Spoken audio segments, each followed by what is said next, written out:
Welcome to Sustainable Packaging with Cory Connor. Today's guest is Mr. Tim Silman, the Program Director of Unwrap the Future and the Tom Ford Plastic Innovation Accelerator. How are you, sir? I'm great. Thanks for having me, Cory. We really appreciate it.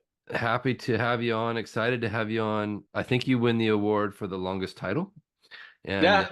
congratulations. You're responsible for quite a bit, my friend. Yeah. Yeah. Well, and I can't take all the credit certainly on that. Lonely Whale, the organization where I work, leading this program and the accelerator specifically, we've been around since 2015, and we've done a lot of different work in various areas. And I can't say that I touch on all of it. So we've got a lot under our umbrella, and even with a small team, try to punch above our weight. Well, you're doing great things. I heard about you because of the Tom Ford Plastic Innovation Accelerator program that you've got and the team over at Sway and Notpla that I've had on the podcast spoke very highly of you and what you've done there. But let's talk a little bit about your background first. How did you get into sustainability and environmental friendly conscious things? Yeah, I actually started my career more on the social impact side. I went straight to grad school in public policy right after undergrad, and I was really interested in the idea of like let's know more about what works and try to inform decision making. And it's really interesting. There's a lot of work going on there, but I found that there wasn't enough connectivity with like the actual work and the impacts. Like we would write a lot of reports. I didn't really feel like people actually read them, and it was very slow moving. I actually took some time, was like working remotely, traveling around the world before this kind of digital nomad thing was a thing. And I thought I would find out a lot about what I wanted to do, but I think I found out more about what I didn't want to do. And I came back to the US, was still having I was struggling to like pivot a little bit in my career when I came back, and realized that around that time, this was about 10 years ago, that this kind of ethos of sustainable business and like business as a tool and force for potential, like for good, had really emerged. And so I actually went back to grad business school at the University of Vermont, which had just retooled their business program to focus specifically on sustainable innovation, right? So like taking the business school toolkit, but really primarily through the lens. And one of our professors likes to say that traditional programs often have this kind of like saddlebags approach, like you're learning finance and accounting and supply chain, marketing, whatever, and then you're adding on sustainability. Whereas with this program, we really were integrated from the ground up. And I've always been really interested in like waste and packaging and like recycling, oddly enough. I don't know, just and then fortuitously, like business schools are organized around cases, and our cases were organized around work with Novelis, which is the large aluminum company, and they had centered a lot of their strategy around recycling. So we actually did a consult. Luckily enough, we do a whole range of consulting projects in the UVM program, and ours happened to be was lucky enough we were able to be working with Novelis. We went to Europe and went to like Murph's in England, and we went to a aluminum manufacturing and scrap facility in Germany. Talked to their customers. We were focusing on automotive aluminum, and so that was really eye opening for me. After business school, I actually didn't focus on recycling sustainability much. I actually worked more in social impact consulting in government actually for a while, and then found myself at X Prize, which is an organization in Los Angeles that designs competitions. So I was there for a few years. Then the pandemic happened, and then the team at Lonely Whale reached out through some mutual contacts from my time at X Prize, and they had at the time had developed this concept with Tom Ford and the team at Tom Ford International to do a prize focused on thin film plastic. So I came on board to design what that looks like in practice in terms of like the strategy, the operations, the sort of partnership ecosystem that we build around it. And yeah, it's been a really crazy ride. It's been 3 years basically. This prize officially launched at the end of 2020, and we had two rounds of that competition.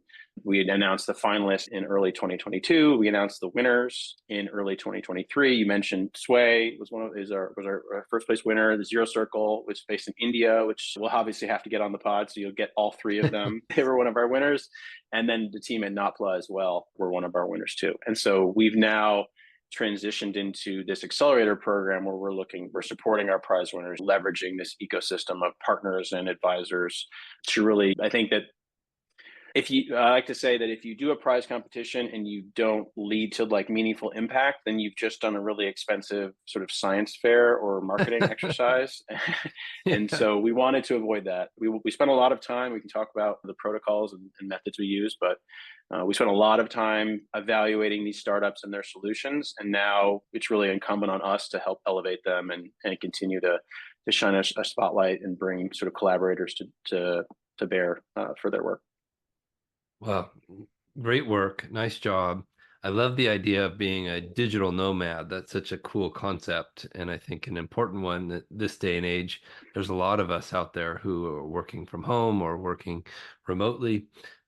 What an interesting concept, and it certainly has changed the face of business, sustainability as well. Yeah. Imagine the reduction in miles needed to drive and things like that. It's pretty cool to think about stuff like that. But let's talk about Lonely Whale a little bit. Can you explain to us the overarching organization and what you do?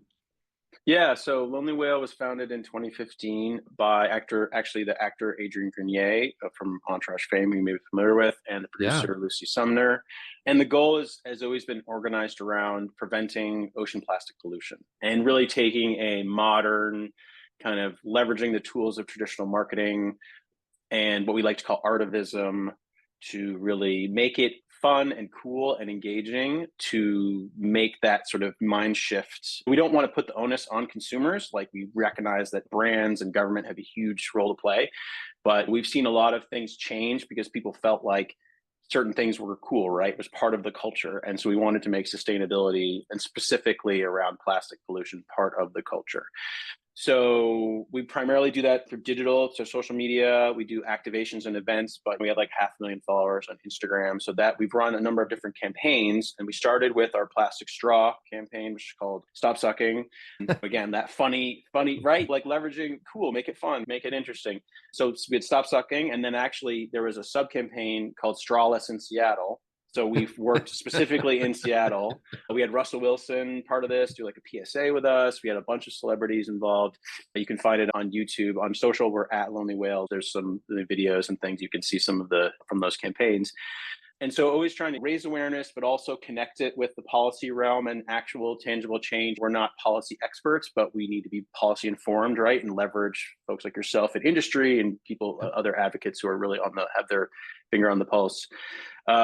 So straws were our first, when I would say that the Strawless in Seattle campaign led to the ban on plastic straws in Seattle. So that was like a tangible outcome, and we're looking to empower activists in other areas as well.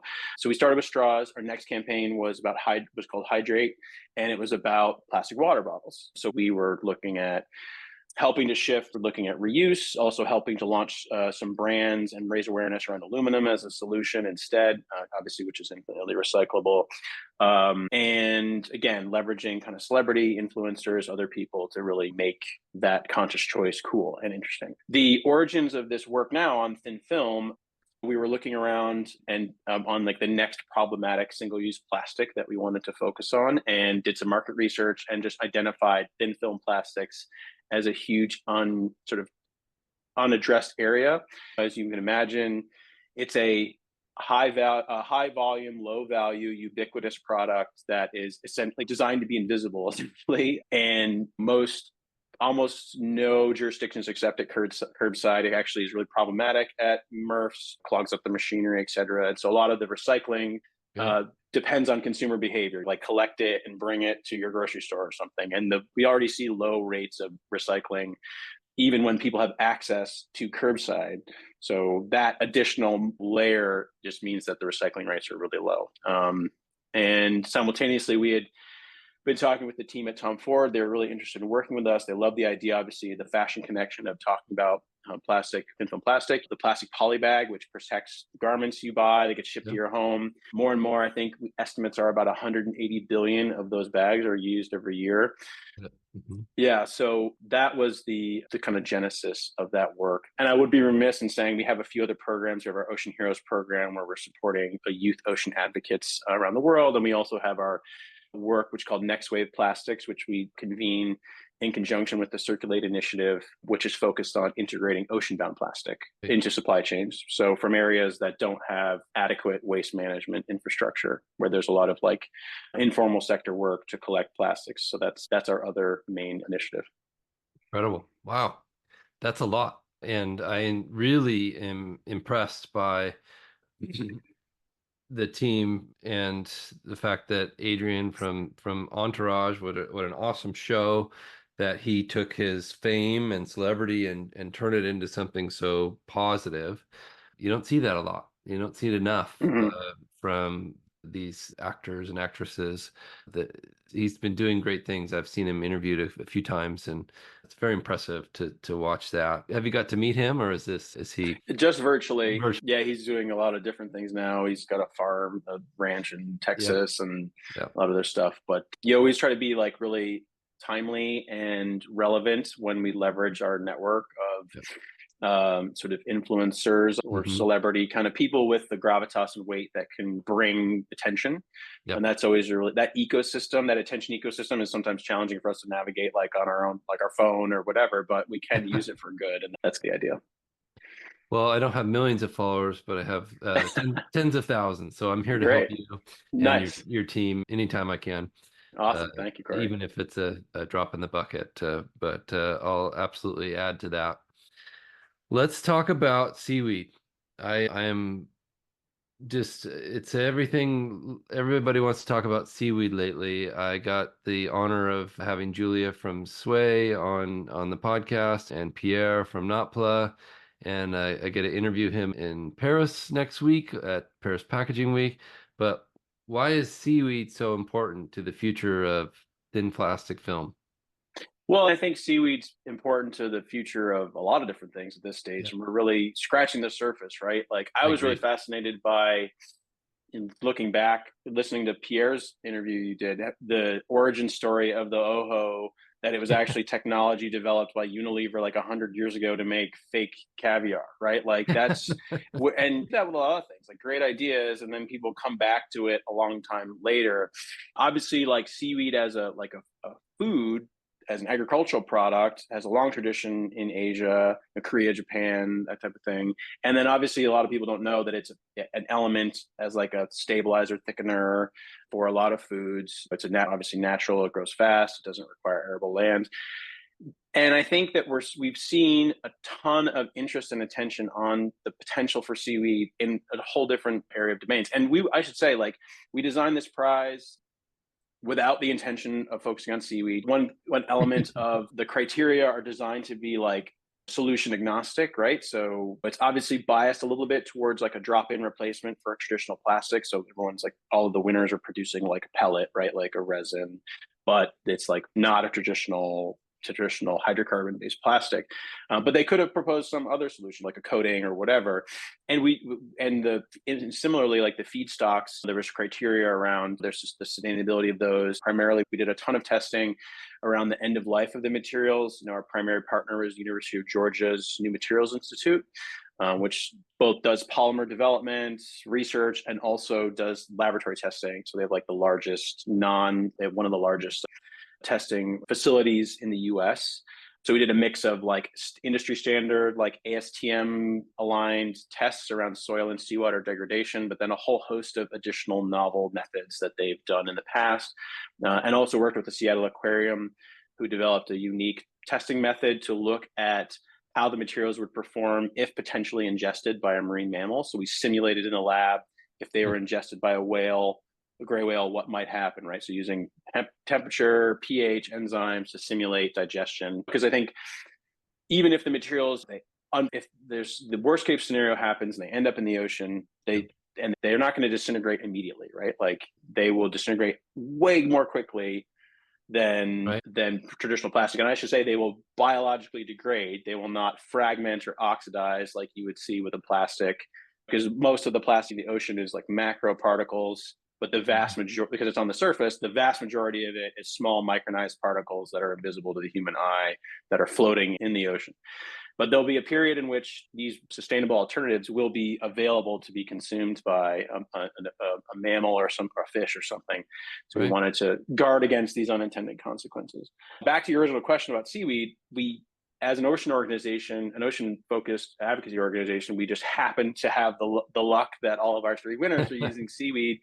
And not only from like a communications perspective and messaging, but also allowing us to lean in specifically on seaweed as a topic in terms of like the ecosystem we build and the issues we cover. So we're doing, the accelerator includes a whole host of components, seminars, connections with advisors, experts, marketing, things like that. But one of our seminars is focused on seaweed. So looking to provide value. And obviously our prize winners, they're the experts, right? But so Yeah. we're trying to figure out like, how do we add value in that context? But I'm really fascinated by, Mike, to say that we're not we're not early days on seaweed, but we're early days in terms of the full potential of seaweed. And the idea is that let's scale up this this potentially game changing input feedstock without replicating the problems we've seen of like scaling up traditional agriculture, right? Like we don't want a monoculture seaweed industry that's really extractive, that it's not inclusive and evenly distributed. We can be intentional and create more of a holistic kind of permaculture, aquaculture approach that I think can really play a lot of dividends both for packaging, food, and climate, and both in terms of like resiliency and sequestration. So I think that there's a ton of potential, and just happy that we can support folks like Juliet Sway and Pierre and the team at NAPLA and in the work that they do. And they deserve that help and they need it. And I spoke to them. They were both thrilled to be a part of your program and honored to be selected as two of the three winners. And you're right. Unfortunately, we have to be ready for packaging to end up in the ocean and in the environment. And this is one of those rare materials that can be composted, but it can also end up back in and it'll be fine. And that's pretty rare. And I wish they could all be like that, but we're not there yet. Yeah, we're not there yet. And I think one of our advisory board members put it best, like there will never be a magic material that is like super strong in its service life when you're using it and then like disappear completely in a rapidly once it's reached its end of life scenario. There's always a trade-off. Even if you're in the hottest, most microbially active industrial composter, there's always going to be a trade-off, and that's just the reality. So we see it as like this is one tool in the toolbox, but like all options have to be on the table, like in terms of this, not even just from an ocean's perspective, but obviously like our perspective, that's our focus, but just from a larger kind of resource management, waste management perspective. But in terms of like reuse, recycling, repair, the entire framework of the circular economy and needs to be on the table. And so happy that we can play a role in advocating for this one specific solution, but it's just one among many. I like that a lot. And I agree. I look at it as a pie, and those wedges of the pie will change as we move forward with these solutions. Seaweed is very small right now, but eventually it hopefully will be much larger. And paper packaging and things like that are becoming more and more available. And they're becoming a solution to a lot of other problems that we didn't know that they could be. So things like that are really exciting. But I do want to talk about this. You have a big event coming in March. Can you talk about that? The World Ocean Summit in Lisbon, Portugal, March 11th through 13th. So we're super pumped. So it's put on by The Economist. It's an annual event that they host in I think it's around Europe. This year it's in Lisbon, Portugal. Like you said, March 11th to the 3rd. And it's the intent is to again like spark conversation and action around the transition to a sustainable ocean economy. And that takes a lot of different, so there's a lot of different tracks, a lot of different components, and touching on a lot of different things. Obviously, we're there as first and foremost like advocates for the ocean and prevention of plastic pollution, but secondly, really as advocates around our prize winners and the potential of seaweed as a solution. So there's a couple components that are as part of that. all of our prize winners will be there in like this expo space to really showcase their work. They'll be doing some talks as part of that. We have some of our prize winners on some of the panels at the events that we're working to determine. And then I think the most important piece is to try to get beyond just these like plenary panel type things. The Economist team, I think smartly has started to develop this, it's called like a how-to session. So a little bit more of an intimate group setting that's more curated, that we'll be producing a session with them on how to scale seaweed sustainably. And so we'll be bringing in some panel members as well as some like specific invitees to participate in that discussion. And it's a smaller group. It's like, I think around 50 people. So you're really designing that as an intentional space to create dialogue and go beyond just talk, right? To actually Right. maybe come away with some actionable insights. So yeah, I mean, if would love folks in your audience who may happen to be there or have contacts who will be there or in Europe who are considering attending, reach out to me. I'm Tim at lonelywhale.org. And you can check out our overall program website is unwrapthefuture.org. And you can check there for insights about the prize and then the current accelerator program. And then again, like we're at Lonely Whale on all social channels. So find us there. But yeah, it's going to be really great. We'll be convening not just that how to, but obviously like finding it, leveraging it as an opportunity to connect with folks in our network. So would love to, meet folks. I hope I get an avalanche of inbounds of people who may be there, but we'll see. Yeah. We'll put a link to the website you mentioned, and I'll note your email as well in the show notes. So if you're listening, Great. just scroll up and you'll see all those details on the podcast. Really exciting. I would love to go to this event. So let me check my calendar and see if I can go.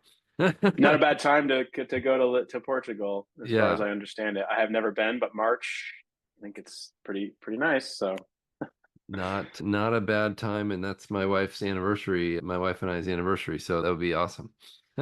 So, what else do you want to talk about? Anything else that we didn't cover in Lonely Whale World? I think that I think we touched on all of the major things. And again, like we like to say that we're not a name and shame organization. Like we do really want to hold people accountable. And we did a campaign last year, like a mini campaign called Recycling Isn't Magic, right? Like specifically around plastics. Like Yeah. we talked about wish cycling, right? Like you can't just assume that just throw it in the blue bin and it's gone, right? There is a need for a little bit of an intentionality about that. And also what you buy and how much you consume.